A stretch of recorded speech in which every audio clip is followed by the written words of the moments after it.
رضوان صاحب نے گھڑی کی طرف دیکھا تو رات کے 10 بج چکے تھے۔ ان چاروں میں سے کوئی بھی ابھی تک گھر نہیں آئی تھی اور پھر اٹھ کر روم سے باہر آگے جہاں لاؤنج میں وہ سب بیٹھے ہوئے تھے۔ شام کو صفیہ بیگم نے اپنی دونوں بیٹیوں اور ایک بیٹے کے ساتھ آ کر سرپرائز دیا۔ رضوان صاحب کو فکر تھی کہ اب ان کی بیٹیاں کیا ری ایکشن دیں گی، جبکہ اختر صاحب اور فردوس بیگم کھانا کھا کر روم میں چلے گئے تھے۔ صفیہ بیگم کا کہنا تھا وہ رات کا کھانا اپنی بھتیجیوں کے ساتھ ہی کھائیں گی، اس لیے وہ سب بیٹھے اب ان کا انتظار کر رہے تھے۔ ابھی رضوان صاحب باہر آ کر ان کھانا کھانے کا کہتے کہ پورش میں گاڑیاں رکنے کی آواز آئی تو ایک دم سے ان کے چہرے پر مسکراہٹ رنگ گئی، جبکہ فاتین اور دانیال جو اپنے موبائل میں مصروف تھے ایک دم سے سیدھے ہو کر بیٹھے، جبکہ حسام اور بسام نے پیچھے مڑ کر دیوار کی جانب دیکھا، جہاں سے سب سے پہلے انان تھا۔ ہیلو، السلام علیکم ایوری ون۔ موبائل پہ کچھ ٹائپ کرتے ہوئے بنا سر اٹھائے سب کو مشترکہ سلام کر کے سیڑھیاں پھلانگتے ہوئے اپنے کمرے میں چلی گئی، جبکہ صفیہ بیگم نے طنزیہ نظر سے فاتین کو دیکھا۔ بیٹا، میں کہنا تو نہیں چاہتی، میرا خون ہے وہ چاروں، لیکن فطرت ان میں اپنی ماں والی ہے۔ ماں نے بھی اپنا منگیتر چھوڑ کر میرے بھائی کو پیچھے لگا لیا اور بیٹیوں کا بھی یہی رویہ ایسا ہی ہے کہ تم لوگوں سے۔ فاتین کے کانوں سے صفیہ بیگم کا جملہ گونجا جب اس نے کچھ سال پہلے انان کو برتھ ڈے وش کرنے کے لیے فون کیا تھا اور اس نے فاتین کی آواز سن کر فون رکھ دیا تھا۔ ابھی وہ انہی خیالوں میں گم تھا جب حیام اور نبال لاؤنج میں داخل ہوئی۔ سب پر طائرانہ نگاہ ڈال السلام علیکم بابا، نبال نے مسکرا کر رضوان صاحب سے کہا تو انہوں نے اشارے سے مہمانوں کو سلام کرنے کا کہا۔ بابا، میں فریش ہو کر آتی ہوں، ان کے اشاروں کو اگنور کر کے اپنے روم کی طرف قدم بڑھائے، جبکہ حیام بنا سلام کیے پہلے ہی اوپر چلی گئی تھی۔ ان کی نظر سامنے سے آتی مائسہ پر پڑی تو انہیں اس پر شدید غصہ آیا۔ آفس 7 بجے بند ہو جاتا تھا، انہوں نے کتنے میسج کیے تھے کہ بیٹا ٹائم پر آ جانا، جنہیں سین کر کے اس نے جواب تک نہ دیا۔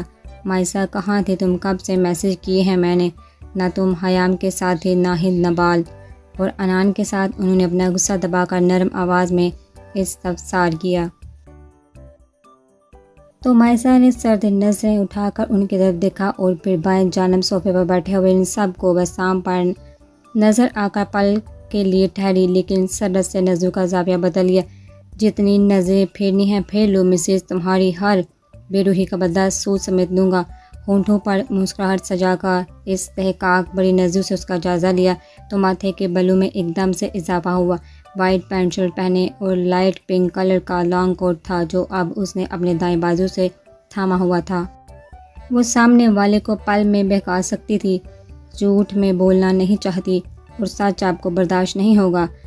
اپنی بات کر کے بنا اس کی سنے اپنے کمرے کی جانب بڑھ گئی، جبکہ آج پہلی بار رضوان صاحب کی اس کے ایسے جواب دینے پر حیران رہ گئے۔ مجھے لگتا ہے بھائی آپ کی بیٹی کو ہمارا یہاں آنا پسند نہیں آیا، صفیہ بیگم نے طنزیہ لہجے میں کہا تو وہ چونکے وہ آپ پر ہی گئے ہیں سب، آپ کو ان کا دنیا میں آنا پسند نہیں آیا تھا، لیکن میری بیٹی کو آپ کے یہاں آنے سے کوئی اعتراض نہیں، وہ مجھ سے ناراض تھی کسی بات پر۔ رضوان صاحب نے ہلکے پھلکے انداز میں مسکرا کر کہا تو صفیہ بیگم کی بولتی بند ہو گئی۔ چھوڑیے چاچو، کھانا لگوائیے، بہت بھوک لگی ہے، دانیال نے اٹھ کر ڈائننگ روم کی طرف جاتے ہوئے کہا تو انہوں نے کچن کا رخ کر کے ملازمہ کو کھانا لگانے کا کہا۔ السلام علیکم، ان چاروں نے مشترکہ سلام کر کے اپنی اپنی نشست سنبھالی۔ وعلیکم السلام، رضوان صاحب نے جواب دیا۔ کیسے ہیں بھائی آپ سب؟ انان نے فاتین کو اگنور کر کے تینوں کو ایک ساتھ مخاطب کیا تو حسام کے ہونٹوں پر مسکراہٹ رنگ گئی۔ ہم تو ٹھیک ہے، لیکن لگتا ہے آپ لوگ ناراض ہیں ہم سے، دانیال نے نبال کو نظروں میں رکھ کر جواب دیا تو انان مسکرا دی۔ ناراض ہونے کے لیے کوئی تعلق ہونا ضروری ہے اور جہاں تک مجھے پتہ ہے ہمارا آپ لوگوں سے کوئی ایسا تعلق نہیں ہے۔ نبال کے جواب پر ان چاروں کے ہونٹوں کی مسکراہٹ پل میں غائب ہوئی۔ رائٹ ڈیئر منکوہا، ہمارا واقعی کوئی تعلق نہیں ہے، تعلق بنانا تو تھرڈ کلاس لوگوں کا کام ہے، ہمارا تو جائز رشتہ ہے آپ سے، دانیال نے جلا دینے والی مسکراہٹ کے ساتھ کہا تو نبال کھلکھلا کر ہنس پڑی، جس پر وہ حیران تو ہوا لیکن ظاہر نہیں ہونے دیا۔ آپ کا یہ کاغذی رشتہ دوسرے کاغذ کا محتاج ہے، پھر بس 2 کاغذوں کی کہانی ہوگی یہ۔ نبال کے جواب دینے پر حیام اور مائسہ نے اپنی مسکراہٹ چھپائی، جبکہ دانیال نے غصے سے اپنے جبڑے بھینچے۔ ابھی وہ کچھ کہتا کہ انان ایک دم سے اپنی کرسی سے کھڑی ہو کر منہ کھولے سب ڈشز کے ڈھکن اٹھا کر دیکھ رہی تھی۔ وٹ دا الفاظ کو روک کر اس نے آڑھی ڈش کا ڈھکن پٹھا، جبکہ انان کے ایسے گالی دینے پر فاتین کو زور کا پھندا لگا، جبکہ حقیقت یہ تھی کہ اس سے وٹ دا کہنے کی عادت تھی۔ گالی نہیں دیتی تھی وہ، جب وہ یہ کہتی سب کو یہ لگتا کہ وہ گالی دینے لگی ہے۔ اب وہ سب حیران نظروں سے اسے دیکھ رہے تھے۔ یہ سب مٹن کی ڈشز ہیں۔ روحانتی شکل لے کر حیام کی طرف دیکھا، دماغ میں ایک دم سے جمع ہوا۔ نظریں بے سہاتا اپنے سامنے بیٹھے چاروں وجود پر گئی، جو اپنی سحر انگیز شخصیت کے ساتھ کہیں بھی جا کر چھا جاتے تھے۔ کام ڈاؤن آن، میں نے آرڈر کر دیا ہے، تمہارے لیے بس آنے والا ہوگا۔ حیام کے کہنے پر انان سنجیدہ چہرہ لیے بیٹھ گئی۔ مجھے نہیں کھانا یہ گندا گوشت، انان نے منہ بنا کر کہا تو فاتین مسکرا دیا۔ ایسے نہیں کہتے، بری بات ہوتی ہے، فاتین نے ہلکے سے انان کی ناک دبا کر کہا تو اس نے کھلکھلاتے ہوئے اپنے دونوں ہاتھ اس کی گود میں ڈال کر گردن میں ڈال کر گود میں بیٹھ گئی۔ میں نہیں کھاتی پھر مجھے چاکلیٹ دو گے؟ مجھے یہ نہیں کھانا نا۔ اپنے نازک چھوٹے چھوٹے ہاتھوں میں فاتین کا چہرہ بڑھ کر کہا تو اس نے دونوں ہاتھوں کو تھام کر اپنے دونوں ہونٹوں سے لگا لیا۔ لیکن میری انان تو بہت اچھی ہے اور پتہ ہے یہ آپ کے فا کا فیورٹ ہے۔ اس میٹ سے آپ کا فا سٹرانگ ہوگا تو آپ فا کے لیے بھی نہیں کھاؤ گی، فاتین نے رونی شکل بنا کر کہا۔ مجھے بھی سٹرانگ ہونا ہے فا جیسا، ایان نے جھٹ سے پلیٹ اٹھاتے ہوئے کہا تو فاتین کا خوبصورت قہقہ گونجا۔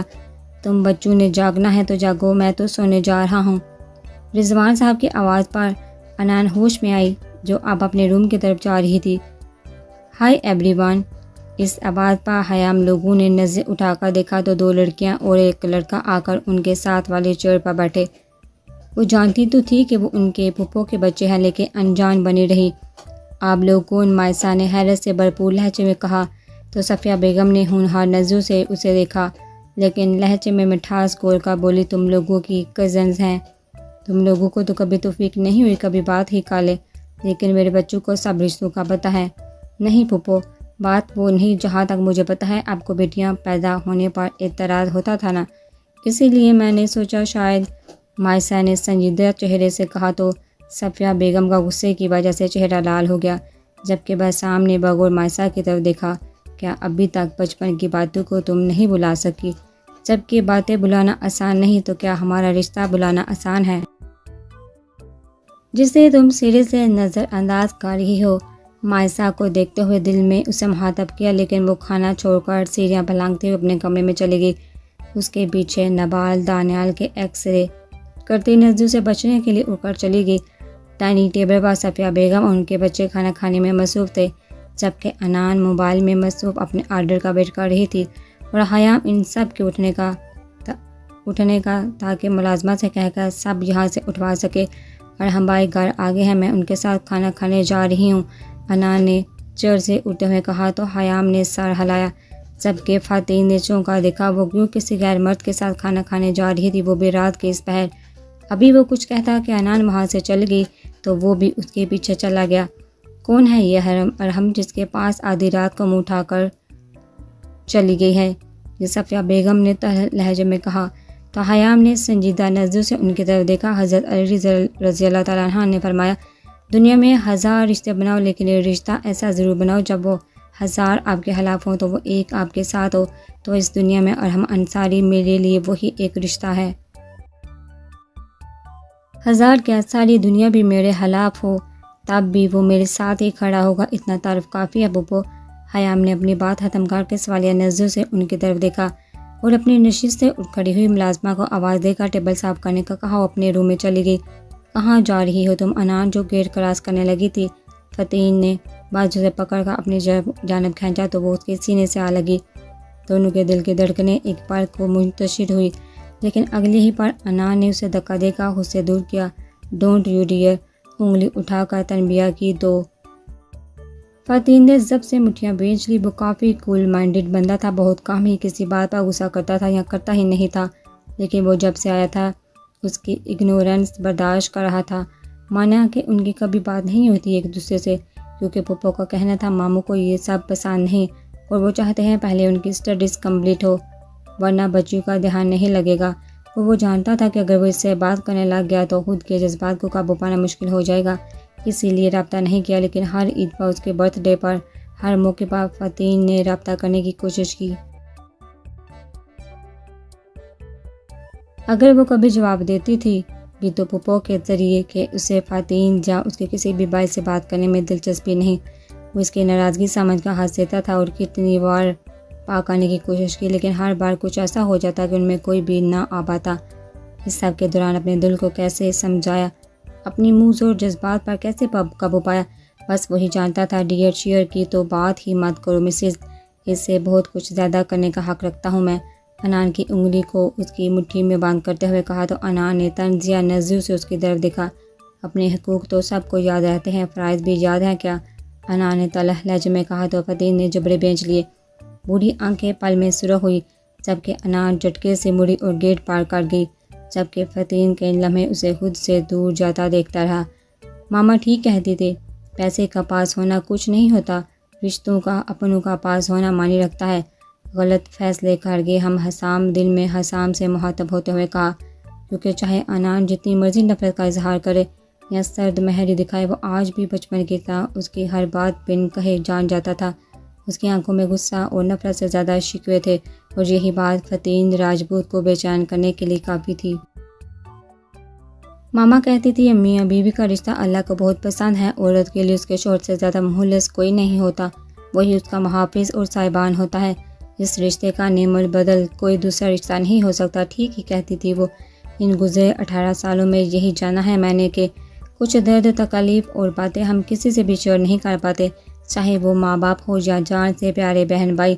ان باتوں کو، اس درد کو ہم صرف اپنی روح سے جڑے رشتے سے کہہ پاتے ہیں، اور کبھی کبھی تو کہنے کی بھی ضرورت پیش نہیں آتی۔ اور تم کیا جانو حسام راجپوت زندگی کے کس ٹھوکر پر اپنے رب کے بعد حیام راجپوت نے کتنی بے بسی اور تکلیف میں تمہیں یاد کیا ہے، اور جواب میں کیا سننے کو ملتا تھا؟ Hussam is busy with his study, he is busy starting his business, he does not want to talk۔ اور آج تم کتنے حق سے میرے سامنے آ کر بیٹھ گئے، جیسے میرے ہاتھ اس امید کی ڈور تھما کر گئے تھے کہ تم صرف میرے رہو گے، واپس لوٹ آؤ گے۔ لوٹ تو آئے ہو لیکن صرف میرے کب رہے ہو۔ گپ اندھیرے کمرے میں کرسی کی پشت سے سر ٹکائے ہاتھ میں پکڑے لائٹر کو جلانے اور کبھی بجھانے کے عمل کے دوران سپاٹ نظریں غیر مرئی نقطے پر مرکوز تھی۔ میاں بیوی کو ایک دوسرے سے نفرت ہو جاتی ہے کیا؟ ماما تو کہتی تھی نکاح میں بہت برکت اور طاقت ہوتی ہے، اللہ دلوں میں محبت ڈال دیتا ہے۔ تو پھر تمہیں کیوں نہ ہوئی مجھ سے محبت دانیال راجپوت؟ محبت نہ صحیح، غیرت مرد بن کر اپنی عزت کو اپنی آنکھوں کے سامنے رکھتے۔ تمہیں پتہ ہے مجھے تم سے نفرت نہیں، کیونکہ میں بہت شدت پسند ہوں، اور شدید نفرت شدید محبت کا ہی دوسرا روح ہوتی ہے۔ اور جس رشتے میں رب خود محبت پیدا کر دے تو میں نفرت کیسے کر سکتی ہوں؟ تم سے تو جنگ ہے میری، اور نبال راجپوت کو اس جنگ کو جیتنے کے لیے مرنا بھی پڑا تو وہ مر جائے گی۔ ٹیرس پر کھڑے چاند کو تکتے ہوئے ہمیشہ کی طرح وہ آج بھی اپنے خیالوں میں دانیال راجپوت سے مخاطب تھی۔ میں چھوٹی تھی، تم سے جڑے رشتے کو نہیں جانتی تھی، لیکن جب ماما کہتی تھی تم میرے پرنس ہو اور مجھے اپنے ساتھ لے کر جاؤ گے، تو تمہارے ساتھ جانے کی خواہش خود بہت میری پلکوں پر آن ٹھہری۔ اور جب وہ سب مائسا نے بری طرح سے اپنے ہونٹ کچلے، کبھی اپنی بہنوں سے نہ کہہ سکی، ان کے سامنے آنکھوں میں آنسو آ جاتے تھے، لیکن کبھی بہنے کی اجازت نہیں دی تھی۔ لیکن ہر رات شدت سے تمہیں یاد کیا، میرا دل چاہتا تھا تم میرے پاس ہو، تمہارے گلے لگا کر اپنا سارا درد آنسو کے ذریعے بہا دوں۔ میرا دل چاہتا حسام راجپوت کہ اتنا چیخ کر رہوں کہ میرے اندر جو وحشتیں، جو سناٹے ہیں، ان کی دیواریں گر جائیں۔ میرے ہر آنسو پر تمہیں اپنی جان نکلتی محسوس ہو۔ کئی بار جو لگا تم آنے والے ہو تو یہی سوچا تھا کہ تم سے ملتے وقت مائسا راجپوت دنیا کی پرواہ نہیں کرے گی، تمہاری باہوں میں آزمائے گی، اور پھر تمہیں کہے گی کہ مجھے خود میں قید کر لو، مجھے وہ قید دل و جان سے قبول ہوگی، لیکن مجھے اس دنیا سے چھپا لو۔ لیکن ہوا کیا؟ تم تو اپنی نئی دنیا میں مگن تھے، مشہور پلے بوائے کہلاتے ہو۔ میں نے تمہارے علاوہ کچھ سوچا نہ، اور تم نے ایک مجھے ہی نہیں سوچا۔ مجھے تم سے جڑی ہر چیز سے نفرت ہے، حتیٰ کہ خود سے بھی۔ ٹیبل پر پڑی ہر چیز کو زمین بوس کرتے ہوئے چیخ کر کہا، لیکن یہ شور بھی کمرے کی چار دیواری تک ہی رہ گیا۔ کیا فائدہ آپ کی اتنی محبت کا اتنے سال لگا دیے، لیکن وہ جہاں آتے ہی مجنوں بن گئے۔ ان کو دیکھتے ہی ثنا نے نفرت بڑے لہجے میں ان سب کے جانے کے بعد صفیہ بیگم سے کہا، جو خود غصے سے بڑی بیٹھی تھی، ہاں ماں، دیکھا آپ نے کیسے وہ حسام محبت بڑی نظروں سے مائسہ کو تک رہا تھا، جیسے اس کے علاوہ تو کوئی ہے ہی نہیں۔ جہاں فرح نے بھی آگ لگائی تھی۔ صفیہ بیگم نے چمچ پٹا کر پلیٹ میں رکھا۔ کتنی اکڑ دکھا رہی تھی وہ، لیکن فاتین صاحب کیسے دم دبا کر پیچھے بھاگے اس عنان کے۔ چپ کرو تم تینوں، صفیہ بیگم نے اپنے بیٹے فہد کی بات کاٹتے ہوئے کہا، تو وہ تینوں چپ کر گئے۔ پہلی بار آمنے سامنے آئے ہیں نا، تو اسی لیے روایتی مردوں کی طرح محبت جاگ رہی ہے۔ پرورش تو میری ہی ہے، اگر پرورش بھی یہاں کام نہ آئی تو اتنے سالوں کی نفرت جو بوئی ہے اپنی باتوں سے، بس اس شعلے کو بھڑکانے کی دیر ہے۔ جیسے ناراضگی سمجھ رہے ہیں یہ سب ایک دوسرے کو جان سے مارنے کے در پر نہ آئے تو میرا نام بھی صفیہ نہیں۔ اپنے لفظوں میں زہر بھر کر کہا تو ان کے تینوں بچے اس بات پر مسکرا دیے۔ ایک دم سے کوئی دروازہ کھول کر داخل ہوا تو حیام نے آنکھیں کھول کر اندھیرے میں آنے والے کو دیکھنا چاہا، جو اب ہاتھ سے ٹٹول کر لائٹ آن کر رہا تھا۔ ایک دم سے سارا کمرہ روشنی میں نہا گیا تو حیام نے آنکھیں زور سے میچ لی۔ وہ کب چربٹ سر رکھے سو گئی پتہ نہیں چلا، اور اب ایک دم سے اتنی لائٹ آن ہونے پر آنکھوں میں ایک دم سے چبھن ہوئی۔ دروازہ بند ہونے کی آواز پر حیام نے آنکھیں کھول کر سامنے دیکھا تو حسام دروازے سے ٹیک لگائے مخمور نظروں سے اسے ہی دیکھنے میں مصروف تھا۔ یہ کیا بدتمیزی ہے، ساری عمر باہر گزار آئے، ابھی تک اتنے مینرز نہیں آئے کہ کسی کے روم میں دستک دیے بغیر نہیں جاتے۔ حیام نے اپنی جگہ سے اٹھتے ہوئے بدتمیزی سے کہا تو حسام نے اپنی مٹھیاں بھیج کر غصہ ضبط کرنا چاہا۔ روم چھوڑو، میں تو چینجنگ روم میں بھی ود آؤٹ پرمیشن آنے کا حق رکھتا ہوں۔ مائی ہارٹ بیٹ، حسام نے گمبھیر آواز میں کہا تو حیام نے سخت نظروں سے اسے گھورا۔ شاید وہ سمجھ رہا تھا اسے اسپینش نہیں آتی، لیکن وہ نہیں جانتا تھا کہ بزنس کی وجہ سے کئی ممالک میں جا چکی ہے تو اسے کافی زبانیں آتی تھی۔ ایسے ہوس کے مارے دل کی جانے کتنی دھڑکنیں ہوں گی، مجھے ان میں شمار نہ ہی کرو تو بہتر ہے۔ حسام کو لگا کسی نے پگھلتا ہوا سیسا اس کے کانوں میں ڈال دیا ہو۔ سیاہ آنکھیں پل میں سرخ ہوئی لمبے لمبے ڈاک برتا وہ پل میں حیام کے روبرو کھڑا ہوا، جو سنجیدہ نظروں سے اسے ہی دیکھ رہی تھی۔